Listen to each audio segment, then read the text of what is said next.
안녕하세요. 오늘은 부산입니다. 이번 영상에서는 많은 분들이 궁금해 하실 수도 있을 것 같은 크루즈 탑승기입니다. 크루즈 여행이라고 하면 다소 먼 나라 이야기처럼 느껴지지만 요즘은 동남아 노선, 유럽 노선, 혹은 미주 지역을 여행하는 다양한 노선들이 생겨나고 이 가격도 생각보다 비싸지 않아서 젊은 사람들부터 가족 혹은 부모님 효도 관광으로 각광받고 있는 여행 방식이 되었습니다. 이번에 탑승한 크루즈는 코스타 세레나고요. 이탈리아 국적의 대표적인 유럽계 대형 크루즈 선사인 코스타 크루즈 소속의 선박입니다. 최대 3,700명의 승객이 탑승할 수 있고 약 한 11만 톤급으로 국내에서 출발하는 크루즈 중에는 가장 규모가 큰 사이즈입니다. 촬영은 지난 5월에 다녀왔고요. 최근에 그 모 예능에서 크루즈 관련한 콘텐츠를 방송한 적이 있는데 같은 시기에 탑승해 다녀왔습니다. 매번 출항 일정이나 기항지가 달라지는데 크루즈 여행을 계획하고 계신 분들이 궁금해 하실 만한 포인트 위주로 영상을 구성해 봤습니다. 이번 여정은 부산항에서 출발해 대만 기룡, 일본 오키나와를 거쳐 다시 부산으로 돌아오는 코스로 총 5박 6일간 탑승했습니다. 한국, 대만, 일본을 거쳐가는 여정이지만 전일 해상 일정이 있고 정박지마다 다양한 관광 프로그램들이 준비되어 있습니다. 부산에서 대만 기룡을 갈 때, 그리고 오키나와에서 부산으로 돌아오는 날 전일 해상 일정이 있어서 크루즈 내에서 다양한 시설들을 즐길 수 있었습니다. 승선은 부산 국제여객터미널에서 시작합니다. 부산역에서 도보로 이동할 수 있도록 연결돼 있어요. 타 지역에서 오시는 분들은 비행기로 오시는 것보다 KTX를 이용하시는 것을 추천드리고요. 탑승 전 수속은 비행기를 탈 때와 유사한 구조로 수화물을 위탁한 후에 여권 검사 그리고 보안 검색 등을 거치게 되고요. 출국 심사 후에는 간단한 면세점도 이용할 수 있습니다. 우리나라에서 출발하는 크루즈 특성상 패키지 여행으로 구성된 경우가 대부분이라 각 모둠별로 모아서 승선하게 되고요. 승선하는 데까지 기다리는 대기 시간이 조금 긴 편입니다. 승선권을 확인하고 크루즈에 오르면 승선 절차가 마무리되고요. 짐은 그 터미널에서 맡겨두면 제가 머물 객실 문 앞까지 배달을 해줍니다. 크루즈에 탑승한 모든 승객이 꼭 거쳐야 하는 부분이 비상 탈출 훈련입니다. 모든 승객은 반드시 정해진 시간에 집결 장소로 모여서 비상시 탈출에 대한 설명을 듣고 행동 요령을 숙지해야 됩니다. 훈련에 참가하는 탑승자의 그 바코드를 일일이 찍어가지고 확인을 하고 훈련에 참가하지 않은 사람들에 대해서는 별도로 훈련을 또 진행하게 됩니다. 이번 여행에서 묵은 객실은 발코니 프리미엄 등급으로 8층에 위치해 있는 객실이고요. 바다가 보이는 넓은 발코니가 특징인 곳입니다. 발코니 객실도 프리미엄, 클래식 두 가지 등급으로 나눠져 있는데 이게 고층이랑 저층의 차이입니다.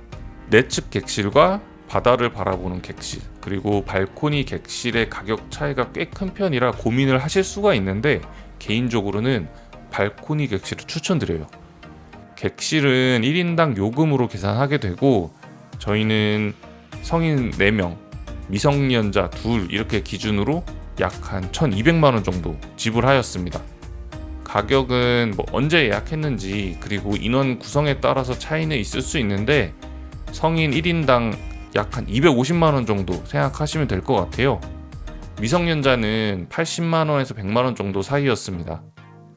가격은 승선 코스에 따라서 차이가 있을 수 있기 때문에 참고만 하시면 될 것 같아요. 4인실로 예약하면 넓은 더블 침대 하나와 벙커 침대 2개가 제공되고요.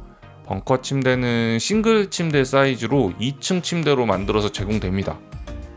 TV와 냉장고가 있고 기본적으로 생수는 제공됩니다. 처음 제공되는 생수 이후에는 전부 구입해서 마셔야 되니까요. 컵이나 텀블러 같은 거 있으시면 가지고 오시면 좋습니다. 식당이나 헬스장에서 떠오셔서 드셔도 괜찮아요. 타월은 매일 제공되고 수영장에서 이용하는 타월이 따로 제공됩니다. 화장실 크기가 그렇게 크진 않지만 뭐 혼자 어차피 사용하니까 부족하지 않은 사이즈고 커튼 방식으로 된 샤워 부스가 제공됩니다. 콘센트는 220V가 지원되고요. 멀티탭 적당한 사이즈는 반입 가능하니까 가지고 오셔서 스마트 기기들 충전해서 사용하시면 됩니다. USB A 타입 포트도 있으니까 참고하시면 좋을 것 같아요. 발코니 객실의 진짜 매력은 뭐 바다가 보인다 이런 것들이 아니고요. 늦은 밤에 모두가 잠든 시간에 바에서 와인이나 맥주 한 잔 가지고 와서 하늘에 떠있는 별을 보는 것이었습니다. 레스토랑이나 바에서 음식이나 음료를 객실로 가지고 올 수 있기 때문에 편하게 가지고 와서 드셔도 됩니다. 다 드신 후에는 그냥 문 밖에 내놓으면 가지고 갑니다. 출항을 하고 안전교육도 끝나면 이제 내부 시설들을 살펴볼 수가 있습니다. 워낙 큰 배라 멀미를 하지 않는다고 생각을 하실 수도 있는데 바람이 조금 불면은 확실히 흔들리는 느낌은 있어요. 예민하신 분들은 멀미를 하시는 분들도 계시니까 개인적으로 멀미약 하나씩 챙겨 오시는 것을 추천드립니다. 저는 거의 반나절 누워 있었어요. 출항을 하면 갑판에 올라서 바닷바람을 맞으며 부산항의 전경도 보실 수 있고요. 본격적으로 선내 활동을 시작하게 됩니다. 코스타 세레나는 다양한 시설들을 자랑하는데요. 피트니스 센터, 실내 수영장, 자쿠지, 게임 센터, 어린이 놀이시설, 면세점, 카지노 등등등등 가족 단위는 물론 커플이나 친구들끼리도 즐길 수 있는 시설이 정말 많습니다.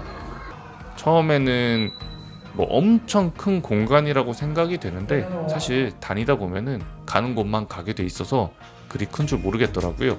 실내 홀에서는 시간대마다 다양한 프로그램들을 진행하게 됩니다. 아이들 위주의 프로그램도 진행하고 성인들 위주의 행사, 마지막으로 가족이 함께 즐길 수 있는 것들까지 다양한 프로그램들을 진행하고 있어요. 다양한 공간에서 다양한 이벤트가 동시다발적으로 진행되기 때문에 매일 객실로 배달되는 성상식문을 확인해서 이용하면 됩니다. 외부 갑판으로 나가 보면은 농구장, 러닝트랙 이런 것들이 있고요. 수영장이 있는 공간에는 바가 있어서 수영과 함께 각종 음료를 즐길 수 있고요. 자리가 워낙 많아서 여기저기 구석에 늘어져 있기 좋았습니다. 실내 수영장이 있는 층이 뷔페 레스토랑과 같은 층이거든요. 식사 시간에 음식을 수영장으로 가지고 와서 먹는 것도 가능합니다. 전체적인 프로그램들이 성인 그리고 어르신들 위주로 짜여 있는 부분이 조금 아쉽기는 해요. 근데 이용하는 사람들 비율이 어르신들이 압도적으로 많기 때문에 이해할 수 있는 부분이긴 합니다. 코스타 세레나에는 큰 공연장이 하나 있는데 매일 밤 선상 공연이 펼쳐집니다. 댄스 쇼나 마술 공연 그리고 라이브 콘서트까지 매일매일 다른 컨셉으로 진행이 되는데요. 코스타 세레나의 경우 뷔페식 그리고 정찬식 두 가지로 식사를 할 수가 있는데 정찬식의 경우에는 각 방마다 식사 시간이 정해져 있습니다.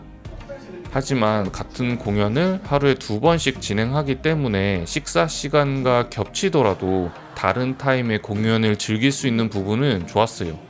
그리고 공연은 전부 무료로 관람이 가능합니다. 다만 좌석은 선착순으로 배정되기 때문에 공연 시작 전에 미리 가서 앉아 있으면 조금 더 좋은 자리에서 관람이 가능해요. 저희가 이용한 기간에는 그 가수 김연자 그리고 김재롱의 공연이 있었는데요. 거의 콘서트장에 온 줄 알았습니다. 이 공연하는 시간에는 배에 사람이 없어가지고 다 어디 갔나 싶었는데 전부 다 공연장에 모여 있더라고요.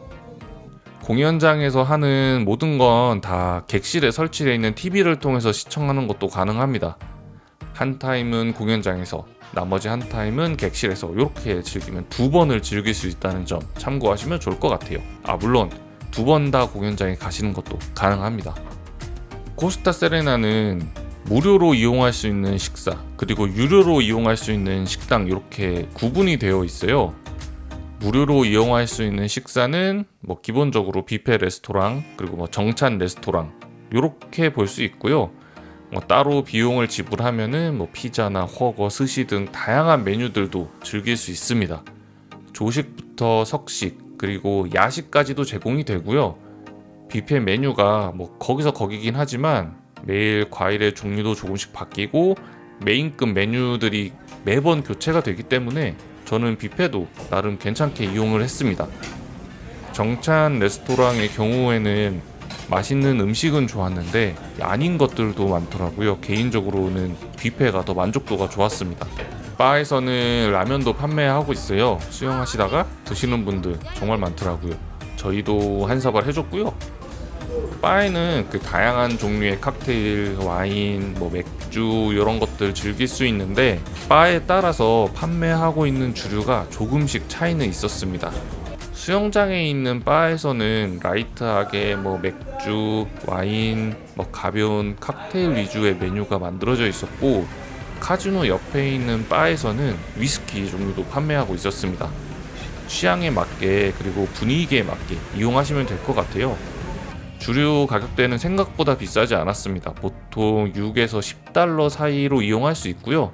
우리나라 바에서 먹는 가격보다 저렴하거나 비슷했던 것 같아요. 바에서 주류를 가지고 와서 한잔하며 수영하는 것도 가능하고 뭐 라이브 음악과 함께 여유로운 저녁 시간을 보내는 것도 가능합니다. 사실 안전에 대한 부분을 제외하고는 정해진 규칙이 없어서 좋았던 것 같아요. 바에서 술을 가져다가 뭐 객실에서 마시거나 레스토랑에서 음식을 가져다가 수영장에서 먹는 것도 가능하고 모든 것들이 다 개인이 하고 싶은 대로 할 수 있는 그런 시간이었습니다. 이번 크루즈 일정은 2번의 기항지 투어가 예정이 되어 있었어요. 첫 번째 기항지는 대만 기륭입니다. 기항지 투어는 여행사를 통해서 미리 예약하는 것도 가능하고 자유여행을 하는 것도 가능합니다. 보통 반나절의 시간이 주어지는데 저희는 내려서 택시를 이용했습니다. 패키지 가격이 1인당 약 한 40만원에서 50만원 정도 했거든요. 저희는 반나절 택시를 대절했고 6명에 80달러로 기항지 투어를 했습니다. 크루즈가 정박하면은 택시들이 줄을 서 있는데 어디에 가는지 얼마나 빌리는지에 따라서 요금이 책정되고요. 사실 여러 군데 여행하기엔 짧은 시간이라 한두 군데 정해놓고 다니는 것을 추천드립니다. 저희는 예류지질공원으로 갔어요. 예류지질공원이 특이한 암석 그리고 바위의 형상을 감상할 수가 있는데 자연이 만든 기묘한 풍경이라 카메라에 담기 좋은 명소입니다. 다만 제가 한 10년 전에 방문했을 때와는 달리 파손된 바위들이 조금 있는 것 같더라고요. 참고하시면 좋을 것 같고요. 예류지질공원을 구경을 하고 기륭에 있는 중정공원에 올랐습니다. 고즈넉하니 사람도 없고 좋더라고요. 크루즈 터미널이 그대로 내려다 보이는 위치라 뷰가 좋았어요. 마지막으로 크루즈로 돌아가기 전에 기륭 야시장이 있거든요. 이 야시장에 들러서 점심을 해결하고 배로 돌아왔습니다. 저렴한 맛집들이 많으니까 들어가셔서 식사하고 가시는 것을 추천드리고요. 저는 오가딩 비엔초에서 식사를 했어요. 여기 지나가다가 그냥 들어간 식당인데 가격도 저렴하고 맛있었습니다. 구글 맵에서 한글로 검색하면 안 나오고 영어나 한문으로 검색해야 나옵니다. 기륭 야시장에서 크루즈 터미널까지는 천천히 구경하면서 걸어가도 30분 안에는 도착할 수 있을 정도로 가까우니까 천천히 구경하시면서 돌아보시는 것을 추천드립니다. 두 번째 기항지는 오키나와입니다. 오키나와에서도 대만과 마찬가지로 택시를 대절했어요. 일본에서는 큰 미니밴을 빌렸는데 약 한 15만원 정도 했던 것 같습니다. 저희는 오키나와에 있는 다양한 여행 포인트 중에 오키나와 월드를 다녀왔어요. 여기가 류큐 문화를 볼 수도 있고 전통 공예를 체험할 수도 있고 그리고 일본 최대 규모의 종류석을 볼 수도 있는 곳입니다. 오키나와 월드에서 돌아오는 길에 나하 국제거리에 내려서 기념품 쇼핑 그리고 라멘 한 그릇 하고 그리고 크루즈로 돌아왔습니다. 나하에 있는 국제거리에는 맛있는 맛집도 많고 구경거리도 많으니까 천천히 구경하시는 것을 추천드리고요. 국제거리에서 크루즈까지는 택시를 이용해도 10,000원 이하로 갈 수가 있으니까 참고하시면 좋을 것 같습니다. 그 택시가 엄청 많아서 잡기도 쉬웠어요. 천천히 놀다가 탑승 마감 시간에 맞춰서 들어가시면 될 것 같습니다. 그리고 크루즈를 탑승하게 되면은 본격적으로 돈을 쓰게 되잖아요. 많은 분들이 고민하는 부분 딱 두 가지만 추려봤습니다. 바로 와이파이 그리고 드링크 패키지입니다. 로밍을 하더라도 전일 해상 일정에서는 전화나 인터넷이 터지지 않기 때문에 답답할 수가 있어요. 가족 중에 한 명은 와이파이를 구입하시는 것을 추천드립니다. 와이파이는 풀 패키지 기준으로 하루에 $20에 이용할 수 있었는데요. 5박 6일 일정이면 $120를 결제해야 됩니다. $120가 비싸다면 비쌀 수 있는데 선상 팁을 생각하면은 그리 큰 가격도 아니고 한 명만 구입해서 테더링을 뿌려서 사용할 수도 있기 때문에 그런 부분을 생각하면은 할만하다 이렇게 생각이 됩니다. 저희는 저만 와이파이 풀 패키지를 구입해서 6명이 함께 사용했어요. 갤럭시 스마트폰에 그 와이파이 연결 중에 테더링을 할 수 있게 해주는 앱이 있는데 그거 설치한 후에 사용하시면 됩니다. 그리고 다른 하나가 드링크 패키지입니다. 드링크 패키지는 한번 구입할 때 룸에 있는 모든 사람이 함께 구입을 해야 돼요. 2명이 한 방에 있다면 2명이 모두 구입을 해야 되고 4명이 있다면 4명이 모두 구입을 해야 됩니다. 한 명당 구입하는 것은 불가능해요. 패키지 종류는 무알콜 음료 무제한, 기본 주류 무제한, 모든 음료 무제한 이렇게 3가지가 있고요. 개인적으로는 술을 좋아하시는 분들 요런 분들은 그 기본 주류 무제한 마이 드링크 패키지를 선택하시는 것을 추천드려요. 주류를 많이 마시지 않는 분들 요런 분들은 그냥 패키지 선택하지 마시고 그때그때 결제해서 드시는 것이 훨씬 저렴하게 이용할 수 있습니다. 저는 거의 탑승한 날부터 내릴 때까지 취해 있었어요. 하루 종일. 와이파이 패키지와 그리고 드링크 패키지 그리고 선상 팁은 여행 종료할 때 자동적으로 크루즈에 탑승했을 때 등록한 신용카드로 결제가 됩니다. 신용카드 하나로 여러 명 한 번에 등록도 가능해요. 사실 해외여행 많이 다녔다면 다녔고 아니라면 아니지만 크루즈 여행의 경험은 참 신선했습니다. 다양한 기항지와 선내 활동 그리고 적당한 음식 퀄리티 그리고 편안한 숙박을 두루 갖춘 그런 여행이었어요. 생각보다 가족 단위 여행객은 별로 없었고 효도 관광을 위한 여행 그리고 회사에서 단체로 온 여행 이런 경우가 많았고요. 일반적인 해외여행과 달리 하루하루 스케줄에 쫓길 필요 없이 그냥 편안하게 여유롭게 그렇게 즐길 수 있기 때문에 크루즈 여행 한번 경험해 보시는 것도 좋을 것 같습니다. 지난 겨울에 부모님을 모시고 4박 5일 정도 괌 여행을 했던 비용과 이번에 5박 6일 크루즈 여행한 비용이 거의 비슷하게 나온 것 같아요. 다만 선택하는 교통편이나 숙박시설, 객실의 수준을 어떻게 하느냐에 따라서 차이는 있겠지만 대략적으로 비슷한 수준이라고 생각하시면 될 것 같습니다. 다만 아쉬운 점은 국내에서 출발하는 크루즈의 다양성이 조금 부족해요. 편도로 이용할 수 있는 크루즈의 수도 거의 없고 대부분 한중일, 한국, 일본 이런 노선이 많아서 기항지가 그렇게 새롭게 느껴지지 않았던 것 같습니다. 지금까지 부산에서 출발해 다시 부산으로 돌아오는 코스타 세레나 후기였습니다. 감사합니다. 안녕.